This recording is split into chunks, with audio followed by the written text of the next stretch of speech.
This week, I released an episode on the disappearance of Branson Perry in Skidmore, Missouri, and within that episode, I discussed the murder of his cousin's wife, Bobbie Jo Stinnett. Back in 2004, Bobbie Jo was lured into a dangerous web involving a woman who pretended to be pregnant. In a horrific act of violence, this woman murdered Bobbie Jo, cut her open to deliver her baby, and abducted the baby. A few months ago, my friend and now regular podcast guest, Klein, told me about a similar case he worked back in 2015 when he was a Bronx homicide detective. At the time, he learned a lot about these types of cases, even though the sample size to study is thankfully very small. So when I was wrapping up Branson's episode, I asked him if he had encountered Bobbie Jo's case while working on his, and he had.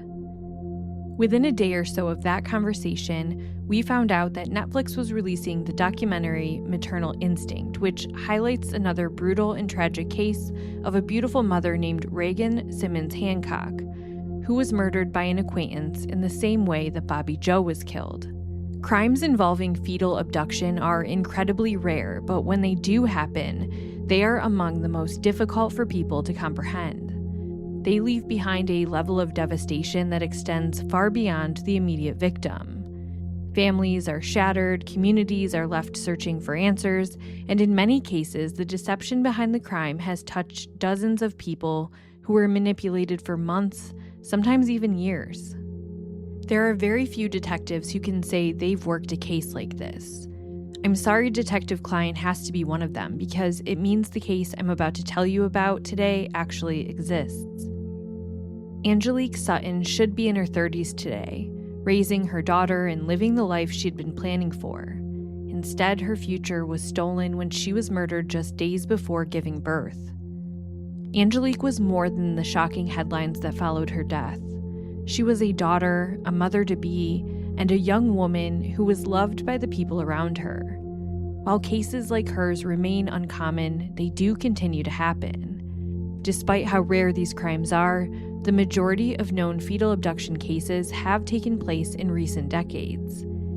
Today's technology has also made it easier for someone to maintain the appearance of a pregnancy through things like fake ultrasound images, social media posts, and even realistic prosthetic baby bumps. I wanted to tell Angelikque's story not only because she deserves to be remembered, but because understanding some of the patterns seen in these cases could help prevent future tragedies and keep someone else safe. I'm your host, Megan, and typically each week on A Simpler Time True Crime, I cover older unsolved cases. But this week, I'm bringing to you a special episode where we discuss the tragic case of Angelikque Sutton.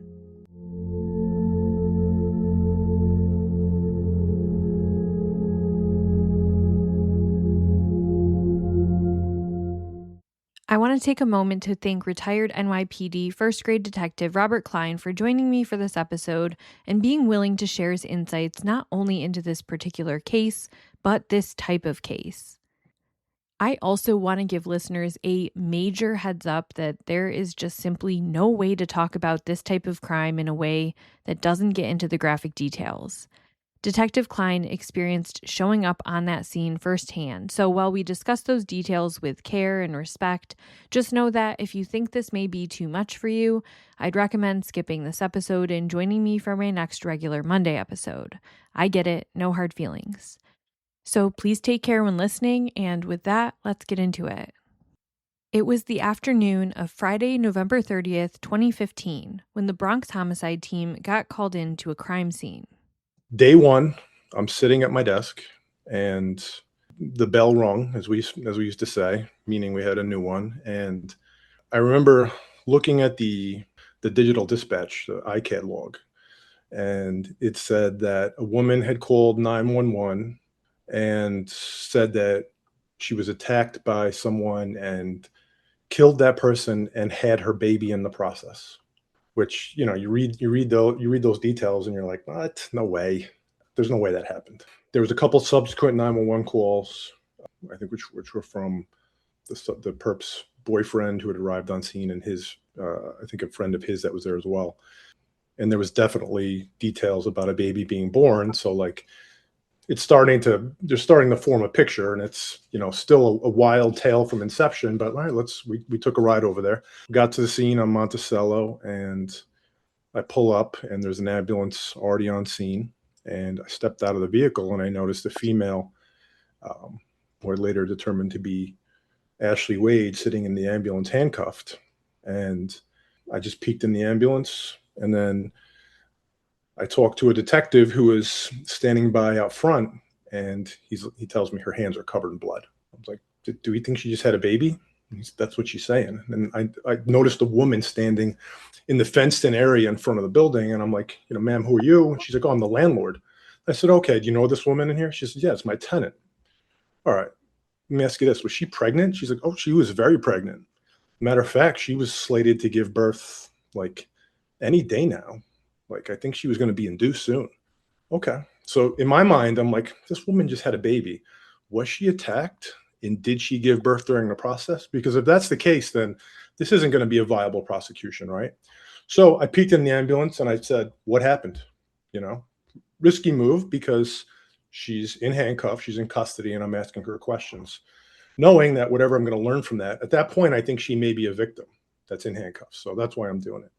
Yeah. And yeah, she said, I knew her from high school, and she attacked me talking about bullying her in high school, and I stabbed her, and I had my baby. That's the story that 22-year-old Ashley Wade was going with. She said that her friend, Angelikque Sutton, who was also 22, was stopping by to visit when their conversation became heated and took a turn for the worst. A knife was pulled. Ashley Wade was able to get the knife in self-defense, and then she started stabbing Angelikque Sutton. And that in that process of all of this, Ashley Wade had given birth to a baby. The story seemed almost impossible to believe, but given what Detective Klein was walking into, nothing about the situation was straightforward. His immediate concern was making sure she was physically okay, especially since at this point they're operating off the idea that she had given birth. She seemed so normal sitting there. And I just remember asking her, are you currently bleeding? Because she was sitting fully clothed next to the EMS person. And she said yes. And then the EMS guy, it's like he snapped to, and he's like, all right, we need to make sure you're not hemorrhaging. I was like, well, that's, I stepped out and I went up into the scene. When 911 had first been called, EMS responded, and neighbors told the papers how they watched in horror as Angelikque was rushed out on a stretcher, with paramedics trying to perform life-saving measures as she was loaded into a waiting ambulance. But the injuries she sustained were too much, and she tragically did not survive. That's when Homicide got the call, so when Detective Klein walked into the scene, there was just the aftermath of everything that had taken place. And nothing could have really prepared him for what he was walking into. Went up the stairs. It's a second floor subdivided house apartment. And at the top of the stairs, directly across from there, was the bathroom. The minute I got to the top of the stairs, I looked down, and I knew it was human material, human biological material. Having done so many autopsies, I thought I saw it all, but I wasn't quite sure what I was looking at. And I later found out that it was the placenta and sort of the amniotic sac that had just been discarded onto the bathroom floor, just over the barrier of the bathroom door. Turn left into the living room / bedroom, and it was warm and musky, but the odor of blood was just overwhelming. And just at that point, they had already removed Angelikque to the hospital. But just making an assessment of the scene, it was a full, picture perfect nursery had been built. Like everything you could possibly imagine you would need for a new baby, between the crib, car seat sitting in the crib, perfectly lined up and folded onesies and baby shoes and everything an expectant mother would be sort of nesting and preparing for her pending birth. There was a formula bottle sitting there. It appeared that it had been used. There's a nipple on the bottle, and there was a tremendous amount of blood next to her bed, and what I would describe as like a paring knife, not a super long knife, but an extremely sharp knife, sitting in the middle of the pool of blood. Which, people, that's what we call a clue. It's probably the weapon she used. It was a quick visit to the crime scene, because immediately I knew I wanted to speak to her. Before Detective Klein would speak to Ashley Wade, there were other people on scene who could help piece together a bit more of what happened. We knew we had 3 witnesses on scene.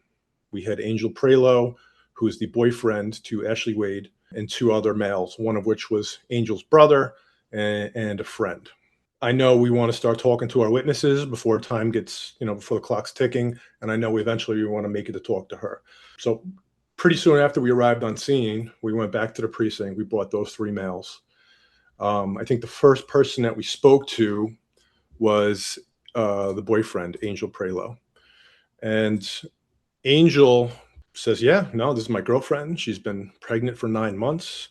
We were recently at a amusement park, and she wouldn't go on any of the rides because she was worried about the baby. She was definitely, she's definitely pregnant. He says that earlier in the day, he receives a phone call from Wade, and that she said that she killed someone and had the baby. And he's like, I didn't believe what she was saying. I thought she was playing around, but luckily he had 2 people with him. And I guess he discussed the phone call he received from Ashley. And all 3 of them proceeded to the residence. Him and one other male, Williams, I believe, arrive on scene. They proceed up into the apartment. And then very short, less than 10 or 15 minutes later, you see Williams walk down, like legit seen a ghost. You can literally see his face, what he just went upstairs and looked at. And then you see Prelo exit the apartment with a bundled, what we later learned was a bundled up baby in a jacket and a blanket. And they wait for a police arrival, and then they're removed by ambulance. Angel Prelo would later testify in court that when he walked upstairs into the apartment, he looked to his left and just saw legs on the floor, and that he just broke down crying. He then saw a little baby girl wearing mittens and sucking on a pacifier. So think of even that. Ashley Wade has not immediately called for help after allegedly giving birth to check on herself or the new baby. And she's taken the time to put mittens on the baby and give the baby a pacifier. And so after this, that's when Angel Prelo calls 911 and takes the baby outside wrapped in blankets, and this is all captured on camera. In reviewing video, some of the most disturbing things that I look at, right, to me was never the actual violence. It was the moment prior to the violence, and that person, the last moments of that person's life where any number of decisions could have diverted them from a different path in their ultimate demise. And in the moments after, when a mortally wounded person is like sort of realizing it's hopeless, or their mind is telling their body to do things it just can't do anymore. To me, those were always the most disturbing. And this is top 5. Some of the most disturbing video that I've watched was watching Angelikque Sutton sort of waddle from her car into Ashley Wade's, her apartment, because you watch it and like, you just wish there was some sort of like divine intervention that you can employ and say, no, get back in your car, leave, do not go in there. And you see how vulnerable she is. You see that she is in no position to be able to defend herself from a violent attack. But her last moments were walking up that sidewalk to that house. The one witness says when Prelo received the call, I heard her say, "Come alone." And he's like, "There's no way I'm letting you go alone because we don't know what you're getting into." And thankfully, they all 3 went up, and one of them, Williams, went upstairs, because now you have independent witnesses, right? Because if he goes alone, maybe she can sell him on concealing the crime scene. And one of the things early on that we did determine was there were some efforts to conceal the crime scene. Which is an odd thing to do if you just murdered a woman in self-defense while giving birth to your baby. If that's truly what happened, why would you need to hide anything? There was bagged and bloody articles that were in a plastic bag to go out as garbage. We know that she changed her clothes in a room off of the living room. There was a suitcase sitting in the corner, and I have no idea what made me open it, but I opened it, and it was covered in blood, both sides. So my theory was she tried to fit Angelikque into the suitcase to conceal the body, maybe wheel it out. Maybe it didn't. Maybe her body didn't fit. Maybe she was exhausted. I don't know. But thankfully, I actually got into the war with the crime scene guy, because I'm like, I want that back. He's like, why? It's not a whodunit. But I think in his mind, your perpetrator was identified. It wasn't a question of who was responsible. So why are we taking ancillary evidence? But in my mind, it took steps. It demonstrated steps of concealment, especially, when you have someone who ultimately says, yes, I did this, but here's why. A lot of times that can be a more difficult case to prove in court, right? Because now you're playing on people's emotions. And that's ultimately, we know that defensive strategy was the EED strategy, extreme emotional disturbance. So I wanted it. I wanted all the efforts that demonstrated cleanup and concealment. I want them all. After we worked through those three witnesses, there was her, and she was in a psych ward. Obviously I knew the possible implications of interviewing someone in a psych ward that just committed a murder, but we rolled the dice and we just went over there. I was like, let them litigate it. If they don't like it, they don't like it. We went over there, and they gave us a room. Initially, they gave us a little pushback, and we told them, what the case was and what the facts were. And they're like, we'll set you up with a room right now, whatever you need. It's cliche, but like, to say she had like the dead eyes when I walked in, I think would be an understatement. There was just zero emotion, zero concern. We walked into the room. I introduced myself.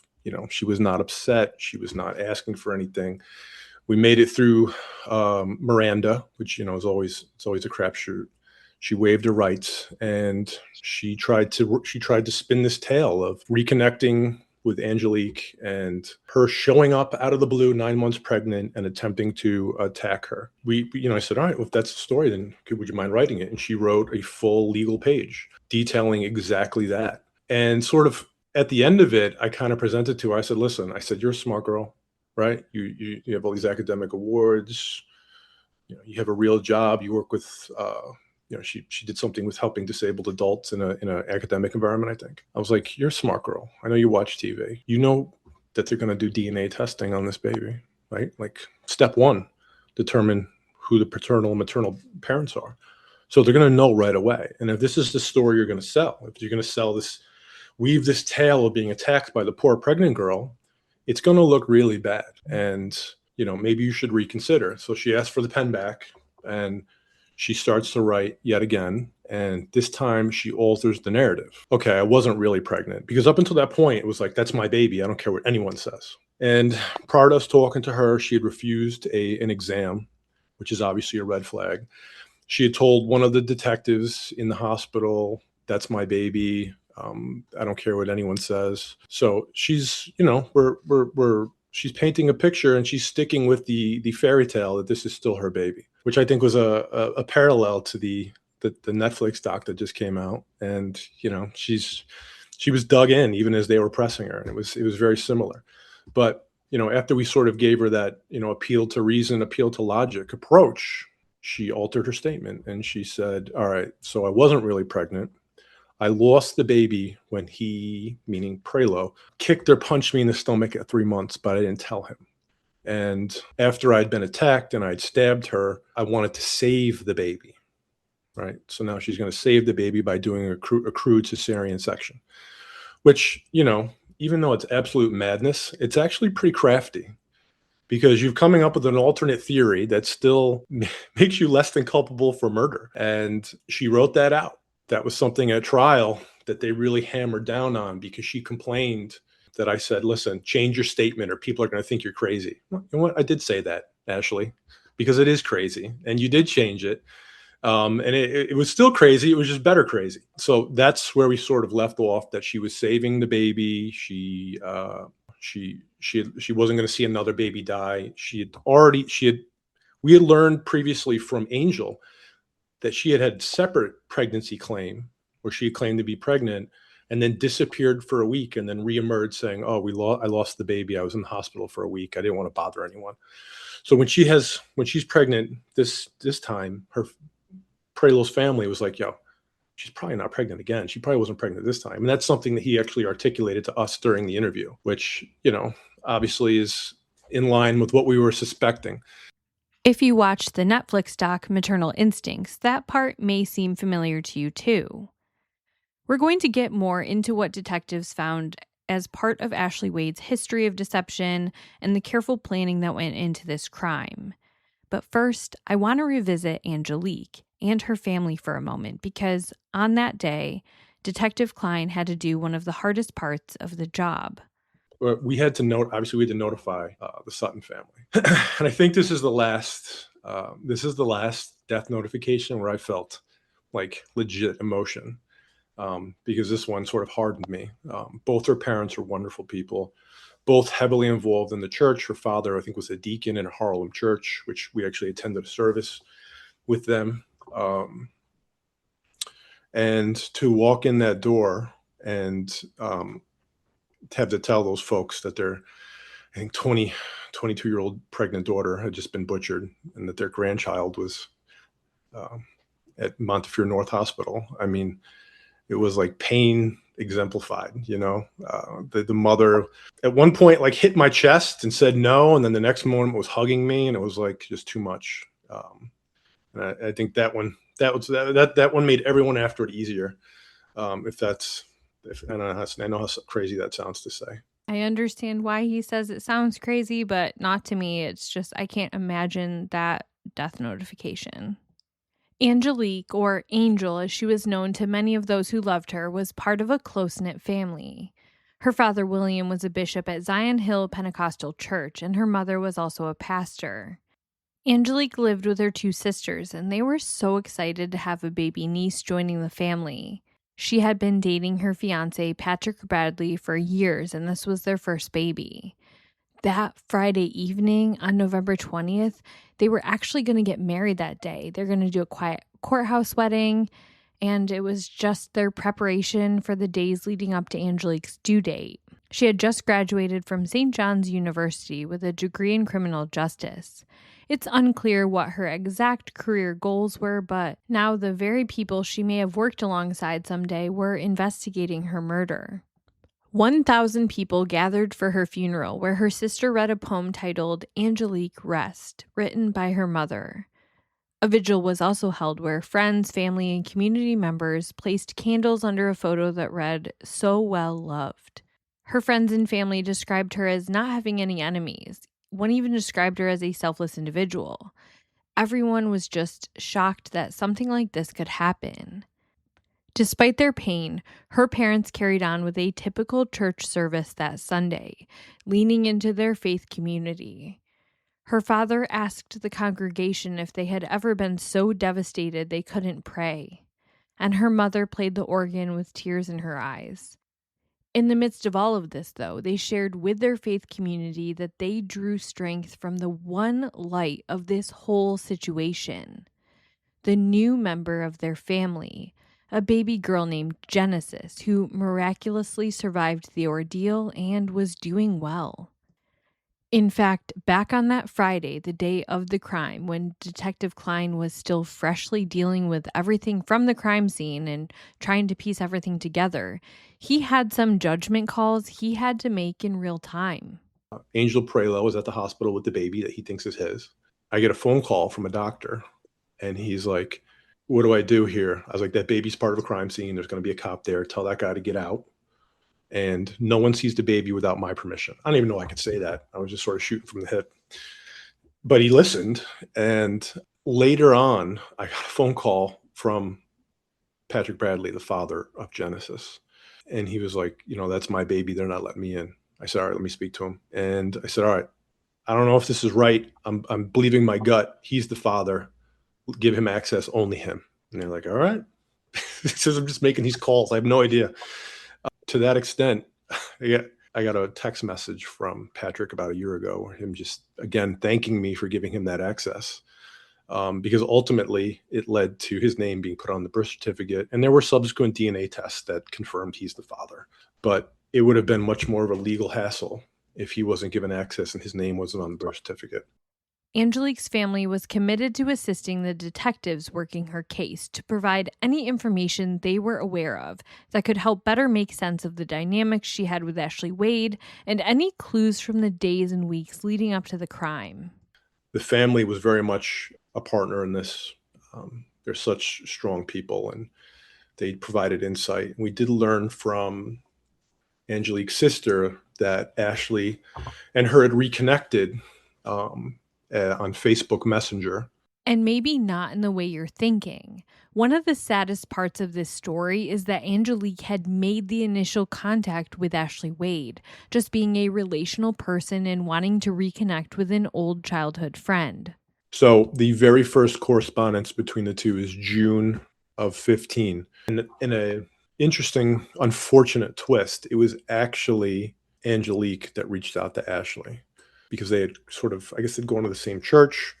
But the first message ever sent, which I'm sure who would have thought, but she says, "Hey, Ashley, you probably don't remember me, but this is Angelique. I used to go to PS 87 with you. Actually used to be really close. I used to go to your house all the time. I know it's weird, but I didn't know I had you on Facebook until I saw you. I hope you remember me. If not, don't think I'm a creep." So, in talking with the family further, they learned that they had rekindled their friendship and were sharing a bond over being pregnant together. That there'd been some plans, and they had hung out a few times, and they had made plans to hang out. According to newspaper reports from 2015, the two had recently gone to Applebee's together and even went on a shopping date to Babies R Us. Going through the messaging between the two women may not raise a ton of red flags if all of this had turned out differently. But given the lens of hindsight, there were some things that stood out to detectives, and it seems even Angelique herself was feeling a little off about the recent correspondence with Ashley Wade. Here's Detective Klein describing a conversation he had with Patrick Bradley, Angelikque Sutton's fiancé and the father of Genesis. He also was able to articulate that, Angelique was a little bit put off by how pushy Ashley was being to hang out, which when we did a search warrant on the Facebook account, we basically saw how it was like a gradual progression and how she was becoming increasingly desperate. Each instance, Angelique had something come up where she couldn't come over, but eventually she did. And one of the recurring themes in a lot of these cases, as infrequent as they are, is the promise of free or discounted baby items. And what we saw in this case was that Ashley was saying that through her baby shower, she had gotten two identical, like high-end breast pumps, and that she was going to give Angelique one of those pumps. And on the day before and the day of, she was basically like, "Listen, if you don't come over now, I'm going to have this baby, and then you're not going to have it because I'm going to be down and out. So you need to come get it now." And she was like, "All right, well, then I'm on my way." And this was just the tip of the iceberg to the pre planning they identified. We also found through her employer that she had put in for maternity leave to start that Monday. She told her job she was having the baby within the next few days and couldn't be to work on Monday. So she desperately needed the baby, which was, I'm sure, increased her, the sort of urgency of her luring Angelique into her apartment. The Facebook messaging helped detectives build a timeline. And remember how I told you that it was Angelique that had first reached out to Ashley in June of 2015? Well, that is true, but wait until you hear this part. Right away, she points out the pregnancy had already been announced because June 25th, Angelique says to her, "I see you're expecting." So she had already been presenting as pregnant. I don't know if, we obviously we were like, was there another victim that was intended, or did she just happen upon Angelique by happenstance? But on October 1st, Ashley texts her, "Are you having a girl or a boy?" We were able to see when exactly that Angelique told Ashley with the sex of the baby. And within a day or two of that correspondence, Angel Prelo is then posting doing a Facebook post saying, "I'm having a baby girl." It was like immediate, and maybe it was a day or less within that time frame. He's broadcasting that he's having a baby girl because they know that Angelique's having a baby girl. We also found that she had posted sonogram pictures and that he did as well. And I mean, as meticulous as the planning was, she wasn't super sharp because it took me like 2 or 3 minutes to scroll through Google image search of sonograms to find the exact same sonogram picture that she had used in the Facebook post on Google Images.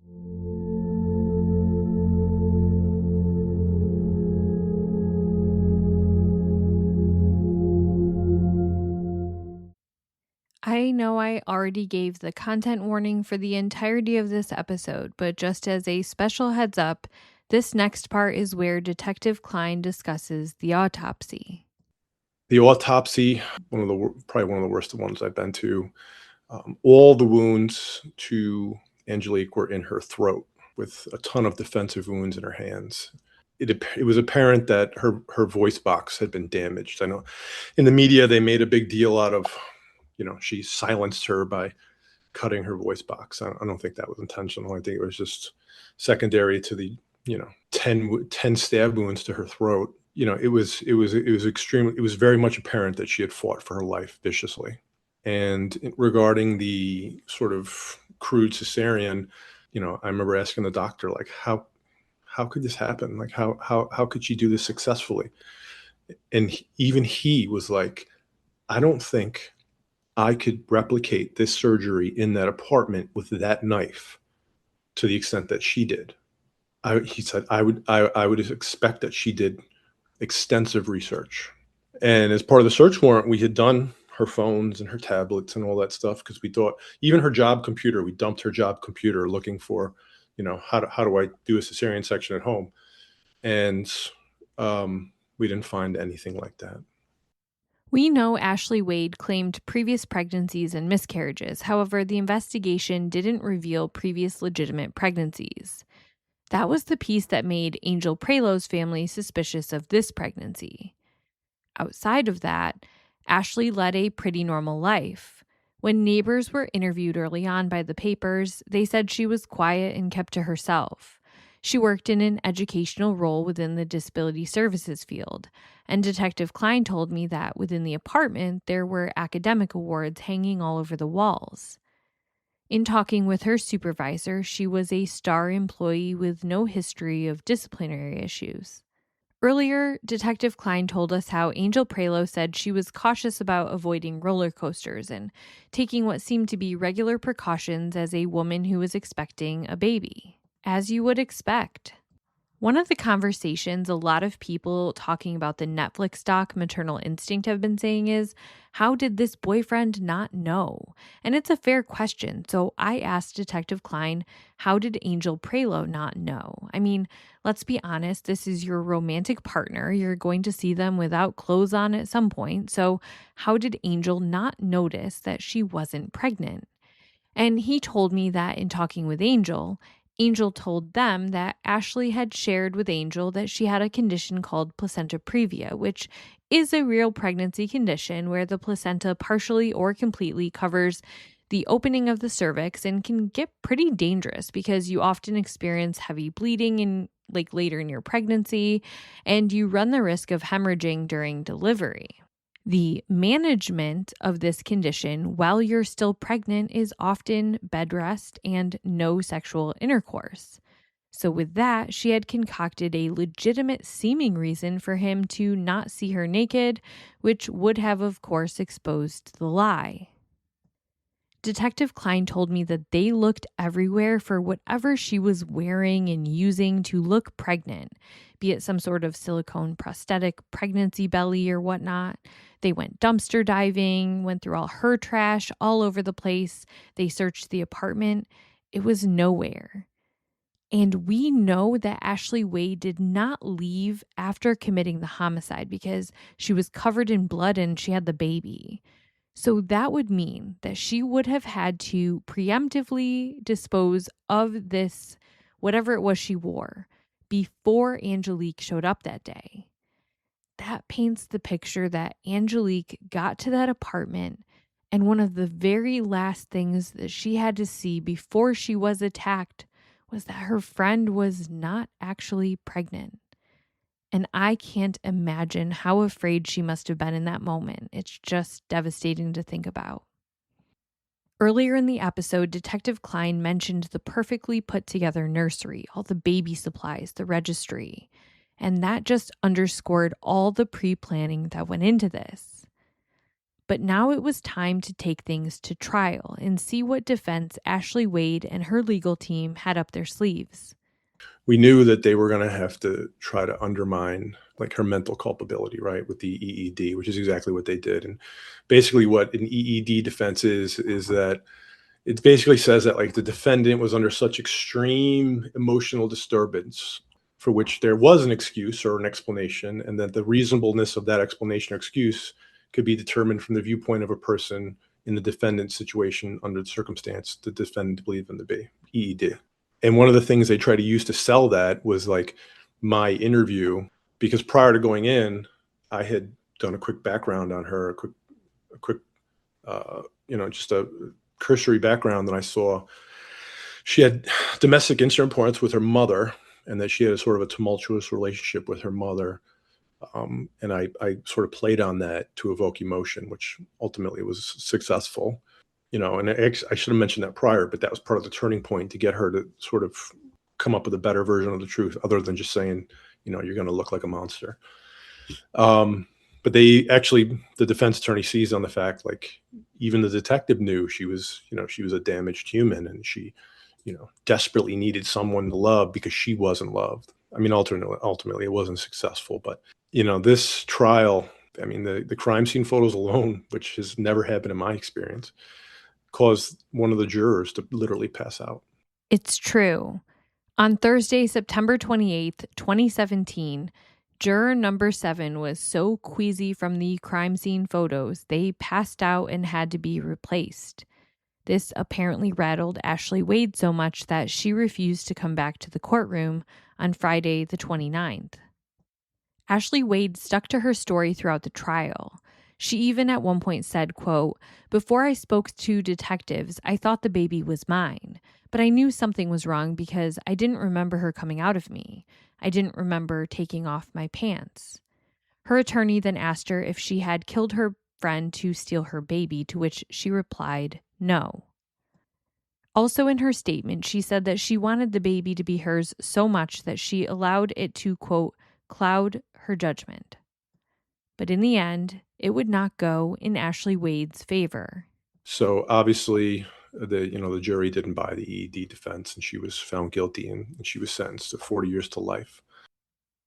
It was a bittersweet moment for the Sutton family and all of Angelique's friends and community.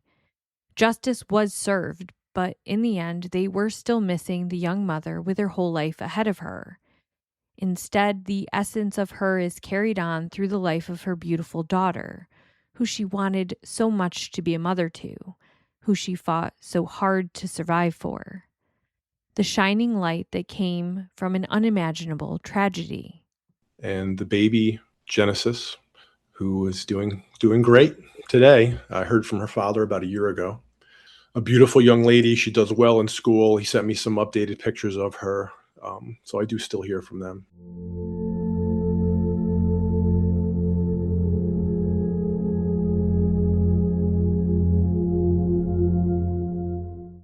As we begin to wrap up this episode, there is so much conversation on this topic at the time of this recording because of the doc Maternal Instinct.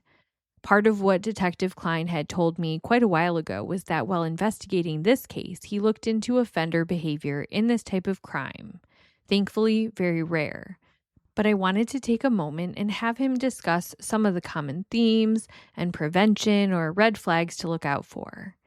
And I think what you'll find is that woven into his messaging is this. This is rare.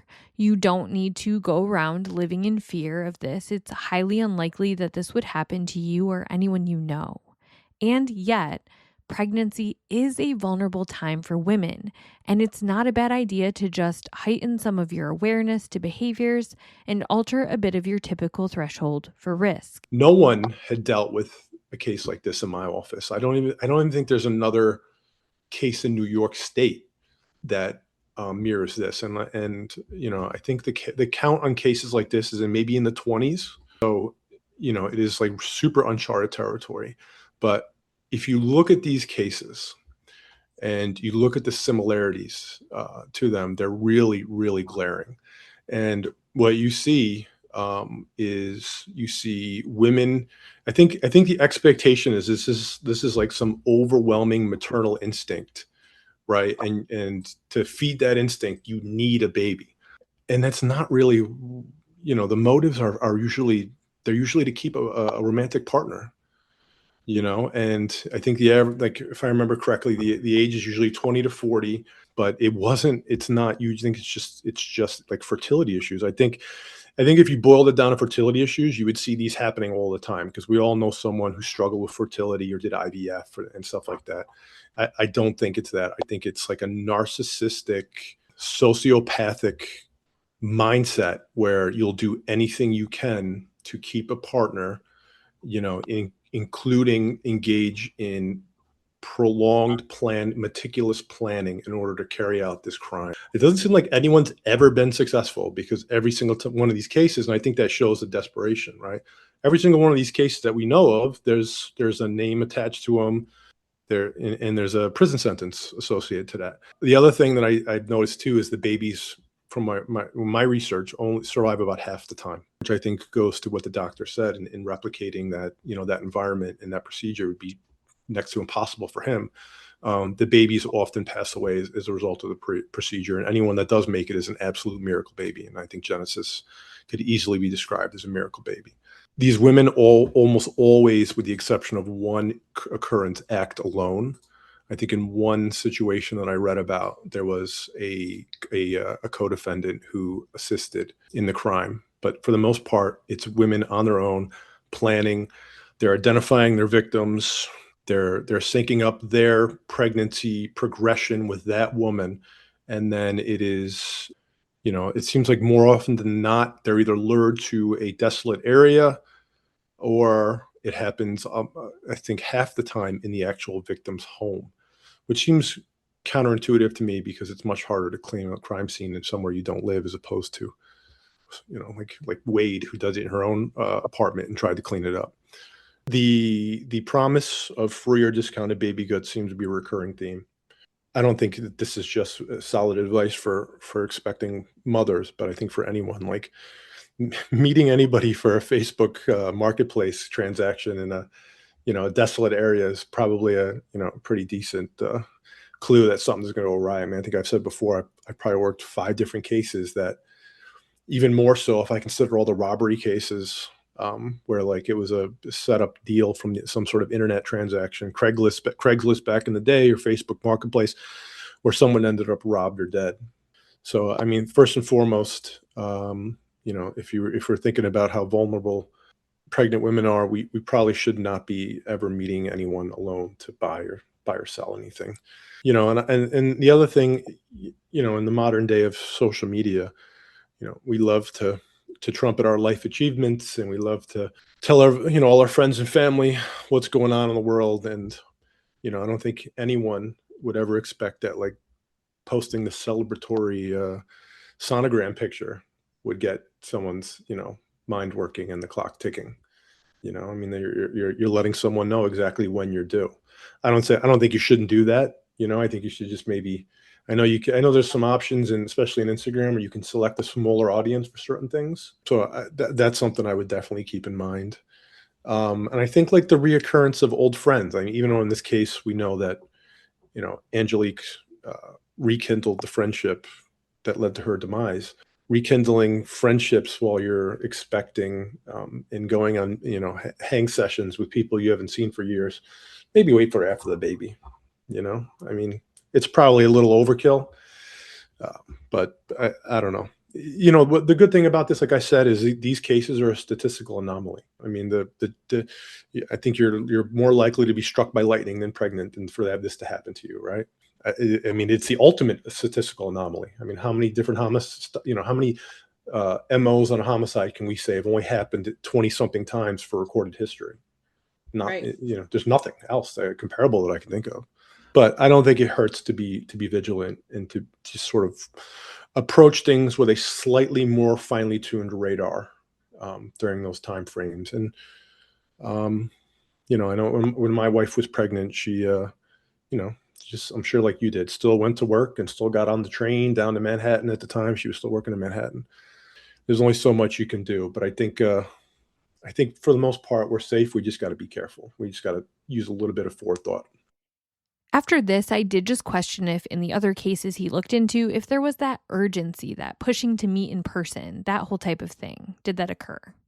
You know what? That's a great point, because you had two separate people. You had Angelikque's sister and Patrick Bradley both independently saying she was a little bit put off by how she was sort of hounding her. And I think that would be a major, major red flag if you have someone being insistent on having face-to-face time with you in the later stages of a pregnancy. I would just be wary, have a buddy with you. Lastly, for anyone who has watched Maternal Instinct, I asked him to walk me through any overlaps he saw when watching that doc and thinking about this case and the others he looked into. So the probably the biggest parallels are, I definitely believe there's some sort of major personality disorder there, which I think is prevalent in many of these cases. Just the audacity to think that you could get away with this, right? Like, even with all your meticulous planning over X amount of months, like, you still didn't have it all together, and none of these people can withstand the hard questions. I believe that the defendant in the Netflix doc, whose name escapes me, but I definitely think she was a sociopath. I think that's a recurring theme. I think the other pregnancies that were falsely reported to friends and family, I think those are definite parallels. And I think you had a rekindled friendship with this girl. I'm not sure to the extent that was rekindled during the doc, but like, I know that she was insistent in hanging out, and there was I mean, the poor guy, the poor boyfriend or whatever he was, is like, his entire world is telling him this, there's something terribly wrong, right? And like, you had medical proof that was being presented indirectly that this woman was incapable of having a baby, right? Which I think is also, not always, but it's also a recurring theme, is like struggles with infertility and the desperation to keep a partner. Both, I think, which were parallels in both the Wade case and the Doc case. Sloppy crime scenes, not being able to foresee the amount of work it is to commit murder and then do the necessary cleanup. It sort of fell apart for both of them pretty early on. Even the insistence during interrogation that the baby was still hers, like, again, the audacity to think that you could like somehow like circumvent like science, and they didn't even, not that we heard, but they didn't push her on like, you do realize we can do a DNA test and find out immediately that you're not the maternal parent of this baby.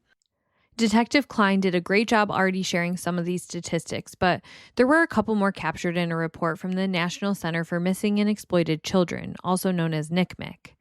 They actually track all the data on these types of cases. They track these types of cases, which are called fetal abductions. Sometimes they're called cesarean kidnappings, and clinically they can be referred to as fetal abduction by maternal evisceration. In their tracking, they found that since 1974, there have been 24 fetal abduction cases reported to NCMEC. 13 of these babies survived, 11 died. 22 mothers died, 2 survived. The average age of the abductor was 33, with 63% being between the ages of 30 to 41.